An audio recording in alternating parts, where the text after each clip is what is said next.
Por fin ha acabado este libro. Astrotopía, de Mary Jane Rubinstein. Es un libro, bueno, el subtítulo es La peligrosa religión de la carrera espacial corporativa.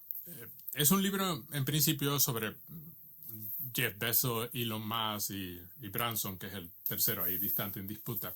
Pero no es exactamente sobre ellos. Es, curiosamente, cómo han llegado al punto de vista que les lleva a hacer ese tipo de cosas que hacen ahora, ¿no?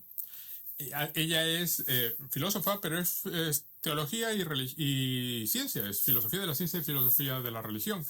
Las dos cosas. Con lo cual puede leer, y de ahí que la palabra religión del subtítulo no sea un capricho, no sea un plan porque llamo religión a cualquier cosa. No, no, tiene un fundamento. Ella vuelve atrás y, por ejemplo, pues habla de los orígenes de la carrera espacial, cómo se fundamenta en una cierta visión de la frontera, de la necesidad de explorar como parte de la naturaleza humana y todo este tipo de justificaciones y aspectos como el destino manifiesto de Estados Unidos, la idea de que Estados Unidos siempre tiene que tener una frontera y que tiene que ir hacia la frontera y ocuparla. Esa parte es muy, muy simpática, pero luego vuelve más hacia atrás. Por ejemplo, bueno, con respecto al viaje espacial en Estados Unidos, pues bueno, que hoy percibimos las misiones Apolo como apoyadas por todo el mundo cuando fueran bastante discutidas en su momento, no solo por la razón normal de por qué nos estamos gastando 25.000 millones de dólares en esto, sino también es que nos estamos gastando 25.000 millones de dólares en esto y había gente pasándolo mal. Hay una película que ya comenté en cierta ocasión que se llama Space is the Place, que es una película realizada por un músico de jazz famoso y mitológico casi, se llama Sun Ra, donde él se presenta como una especie de salvador que viene a la Tierra pues a salvar a los de su raza y llevarlos al espacio a una especie de un nuevo mundo. Y en un momento dado de la película comenta, alguien le pregunta si hay blancos en el espacio y dice, sí, sí, ya están por ahí y visitan continuamente la Luna. Y además veo que no han invitado a ninguno de vosotros. Eso me hizo mucha gracia. Es un disparo con bala. También, por ejemplo, discute el papel de von Braun, que era un señor nazi que trabajaba para el régimen nazi, que construía las bombas que los nazis lanzaban sobre distintas ciudades europeas y las arrasaban, y que además bombas que se fabricaban con un campo de trabajadores esclavos exclusivamente destinado a eso, en el que se calculan que murieron 20.000 personas en la fabricación de la V2. Más personas muertas en la fabricación de la bomba que en el uso, además. Toda esta historia von Braun la conocía, cómo llegó a colaborar con Disney, que Disney lo convirtió en una especie de señor amable y simpático, recordemos un señor nazi, que como así para los niños, ¿no? Esto es cómo va a ser el futuro y las naves espaciales del futuro, cómo se rindió a los americanos, cómo los americanos lo llevaron a Estados Unidos con la operación Paperclip, lo convirtieron pues en el arquitecto de su cohetería, cómo se convirtió al cristianismo evangélico y sus ideas curiosas sobre cómo había que colonizar el sistema solar, que básicamente son las que seguimos hoy y las que siguen gente como Musk y Bezos. Pero todo eso yo lo sabía ya. Von Braun es una figura que en cuanto la investigas, pues todo eso sale. Lo interesante de este libro es que ella escribe francamente bien. Es un libro académico, está escrito por una persona que se dedica a estas cosas, investiga este tipo de cosas, pero no es un libro seco, difícil de leer. Es un libro casi divulgativo en ese sentido, porque está muy bien escrito, es muy fácil de leer, y uno de los aspectos que me hizo mucha gracia leyéndolo es las afiladas que son las palabras que le dedica a von Braun, pero como de fondo, ¿no? Que hay una furia apenas contenida ante semejante individuo y que a semejante individuo pudiese llegar a ocupar esos niveles de poder que resulta muy gracioso cuando lo lees, más allá de los detalles de la vida de von Braun. Pero de nuevo, va hacia atrás. Ella se remonta a lo que llama el cristianismo imperial, el cristianismo que adoptó el Imperio Romano, que básicamente dice se basa en una lectura errónea del libro del Génesis. Por cierto, el libro del Génesis, el Apolo 8, los astronautas lo leyeron al dar vueltas a la Luna, que digo se basa en una lectura errónea que establece una especie de jerarquía de seres del mundo, con por supuesto Dios encima, el hombre debajo, la mujer debajo, los animales debajo y así sucesivamente, y también una jerarquía entre los creyentes y los no creyentes, ¿no? Y que eso justificaba pues todo este proyecto imperial de conquista y que luego las naciones europeas pues adoptaron. Aclara eso sí que ese no es el cristianismo actual, que el cristianismo actual es uno completamente diferente, la religión en sí, de apoyo mutuo, de ayuda, y que el Papa actual, Francisco, pues tiene una encíclica, oye, diciendo esto de destruir el planeta es una cosa que habría que parar y dejar de hacer ya y plantearse las cosas de otra forma. Pero comenta eso que, sin embargo, esa idea no solo es fundamento de la ciencia moderna, pero eso ya también es una idea que ya la había leído.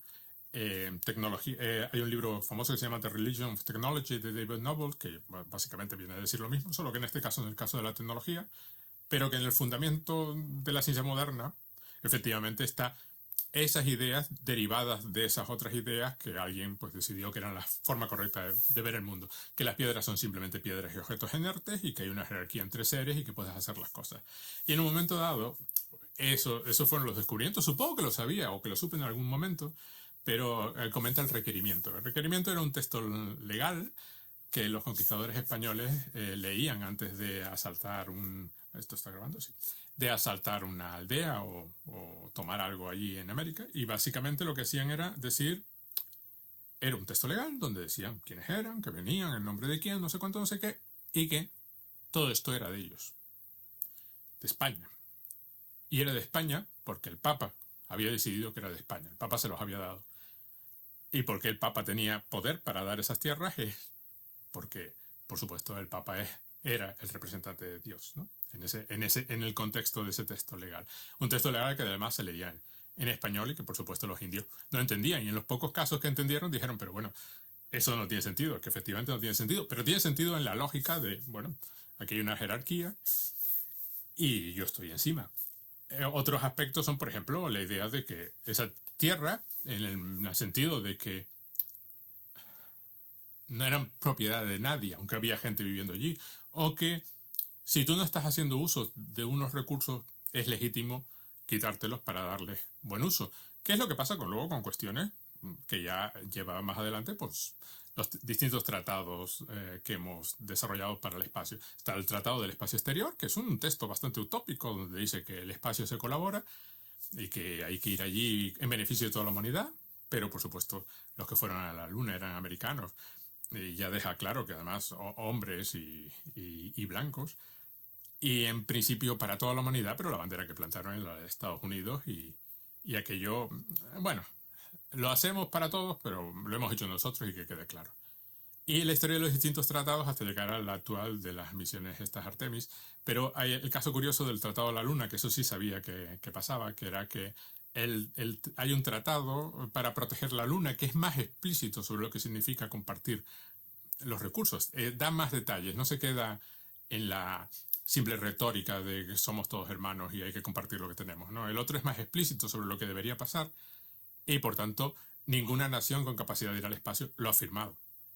Los Artemis son diferentes porque empiezan, lo que dice, que los nuevos tratados empiezan ya, que además no son de las Naciones Unidas, son ya bilaterales, empiezan a abrir la puerta al uso comercial del espacio, que abrió Obama con una ley. Es decir, no estamos hablando de que esto sea una cosa reciente, estamos hablando de que Obama tiene una ley de uso del espacio exterior que básicamente permite a los ciudadanos de Estados Unidos ser los propietarios de los recursos que se obtengan del espacio. Según el Tratado del Espacio Exterior, ninguna nación del planeta puede decir que un trozo de los cielos es suyo, ¿no? Pero los ciudadanos sí. Y luego queda la circunstancia de que si las grandes corporaciones, en la medida en que son personas jurídicas, son ciudadanos o no. Y ahí es donde empezamos a ver cómo se mete de tapadillo el uso comercial del espacio en lo que parece una violación del tratado original. Pero claro, ese tratado en realidad es papel mojado. Si lo violas, no pasa absolutamente nada. Y ahí es como llegamos a toda esta situación actual, donde ella dice, curiosamente, Bezos y Musk son, en principio, ateos, pero su visión del espacio es la misma, exactamente la de ir allí, porque hay muchísimos recursos, los podemos coger y los podemos usar. ¿Pero usar para qué? Para poder ir al espacio. Hay como una especie de lógica circular donde nunca se dice exactamente para qué queremos todo eso. Se habla de expansión de la humanidad y de tener 1000 Mozarts y 1000 Einstein, pero no, es una cosa un poco vaga siempre, ¿no? Es una que no acaba de quedar claro. Algunos hablan de usar los recursos de la Luna y minar la Luna como sea, y otros hablan de pues, usar los asteroides, más de irse a Marte, y es donde entra otra cuestión. Bueno, eso se puede hacer en el sentido de que sería ético hacerlo. Los sitios tienen derecho. Marte tiene derecho a ser Marte por sí mismo. La Luna tiene derecho a ser preservada como la Luna. Tenemos nosotros derecho a salir de la Tierra y hacer lo que nos dé la clase, las ganas en el espacio. ¿Puede realmente la humanidad declarar que todo el espacio es para toda la humanidad? En el sentido de, bueno, pues es que, no sé, si hay microbios en Marte, no tienen los derechos a seguir vivos los microbios marcianos, o seríamos capaces de identificar la vida marciana si no las encontrásemos en la medida en que pueden no parecerse a la Tierra. Por supuesto, asesina sin piedad los planes de un Musk o de un Bezos, pues bueno, aparte de que son irrealizables, son pura invención sin mayor sentido. Pero lo que viene a preguntarse al final es lo que se pregunta en todo este tipo de libros, que es, bueno, ¿de quién es el espacio? El espacio es de Elon Musk, el espacio es de Jeff Bezos, el espacio es de Estados Unidos, el espacio es del primero que llegue al espacio y haga uso de él. ¿Qué pasa con los países que no pueden llegar al espacio? ¿Qué pasa con aquellos que usan el cielo nocturno? Por ejemplo, que Starlink está destrozando, pero hay animales que requieren del cielo nocturno. Hay seres humanos que usan el cielo nocturno para navegar. ¿Qué pasa con esa gente? ¿O qué pasa con gente que tiene otra concepción de las cosas? ¿Qué pasa con la gente que piensa que, bueno, que la Luna es un sitio que tiene derecho a ser la Luna y que no tienes que ir tú a hacer nada allí? Y lo que viene denunciando en última instancia, cuando ya se mete a hablar un poquito más de ciencia ficción, en la medida en que la ciencia ficción puede plantear otro tipo de ideas, pues es ¿por qué hay tan pocas visiones del espacio? ¿Por qué solo se acepta una forma de entender el espacio y no las formas que podría entender gente muy diferente? Por ejemplo, Sam Raimi, que es el que mencioné antes, que la película es puro afrofuturismo, cuando el afrofuturismo todavía no existía, con esta visión del espacio como el lugar donde por fin se podrá ser libre y se podrá construir una sociedad diferente. O luego comenta el caso de William Shatner, que acabo de leer el capítulo de su libro donde cuenta cuando fue al espacio con Jeff Bezos. El hombre fue al espacio, miró por la ventanilla de la nave y vio la Tierra y quedó maravillado de la Tierra, y luego miró al otro lado y vio la muerte. La cosa más absolutamente inhumana que se puede concebir. El hombre quedó tristísimo y conmocionado y expresa esa conmoción y esa tristeza en el sentido de que, claro, la fragilidad absoluta del planeta, que en el espacio no hay absolutamente nada para nosotros. Marte es un desierto inhóspito desde el punto de vista de los seres humanos, ¿no? Y que él solo vio muerte, porque además esa sensación de que el hombre miró al abismo a la cara y el abismo ni siquiera se molestó en devolverle la mirada, que es la frase, ¿no? El abismo te devuelve la mirada. No, es que el abismo pasa total y absolutamente de ti, no eres nada. Y que lo vio el hombre así, conmocionado. Y en los vídeos se ve que él baja, sale de la nave, empieza a hablar, empieza a decir estas cosas. Y es Bezos, así como le dice que sí, verdad que es genial todo esto. El hombre no sabe exactamente cómo responder, porque claro, efectivamente ha sentido una experiencia espiritual, pero no es la experiencia espiritual que Jeff Bezos quieres que tengas, ¿no?